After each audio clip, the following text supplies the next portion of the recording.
Box arrived, Tib Bar guys stamp on the outside, and then no frills packaging, your Tib Bar right inside and ready to go.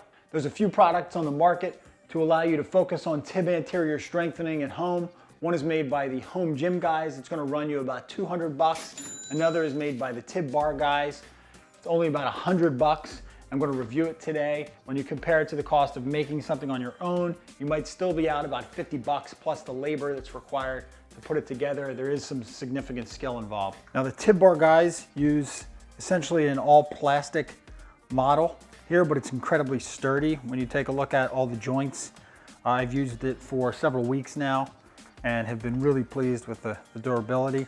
I love how quickly that I can get to my working sets with this device. I just pop the pin off and I apply my 15 pounds, which I've been using recently, and then I pop the pin back in and I'm all set. Now all I have to do is just place my Tib Bar at the end of my bench, and then I pop my ankles in.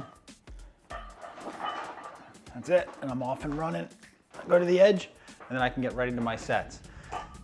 Now, when you're doing this exercise, you want to make sure that your feet are pretty evenly distributed away from that center post there, or else you're going to have uneven muscle work on each side. I usually do a set from 30 reps on my first set, then I'll drop to 20 and 15, or 25, 20, 15. Just try to keep my rest break to a minimum. This is a very endurant muscle. It's used a ton when we're walking, when we're running, so we want to work it at higher repetitions with less rest breaks in between your sets. I go pretty much till I burn out.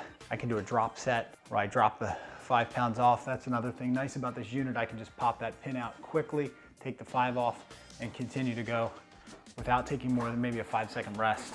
Now, if I wanted to work more one side at a time, I can kind of keep the one leg relaxed and do most of the work. So I've dropped the weight to 10 and I'm focusing just on my left tibialis anterior. This is probably, you can see how the whole device is twisting slightly because I'm focused more on that left side. Okay, if I wanted to work the right side, then again, I'll relax that left side a little bit more and focus on the work with the right side. The only advice I have from a safety perspective is to place a pillow or a pad at the bottom if you don't have any rubber floors, so that you can lower this down slowly at the end of your set when you're fatigued. Otherwise, you risk dropping it, cracking the device, and cracking the floor. Shout out to the Tib Bar guys for sending me one of these units so I could try out over the past month and give the best possible review to my viewers so you can maximize your home gym efforts. Overall, highly recommended product to strengthen a very underused and undertrained muscle that plays a big role when it comes to lower limb injuries. To watch another video including product reviews and ways to help you move your best, click down here, subscribe to the channel, click over here. If you want to keep improving, you got to keep it moving.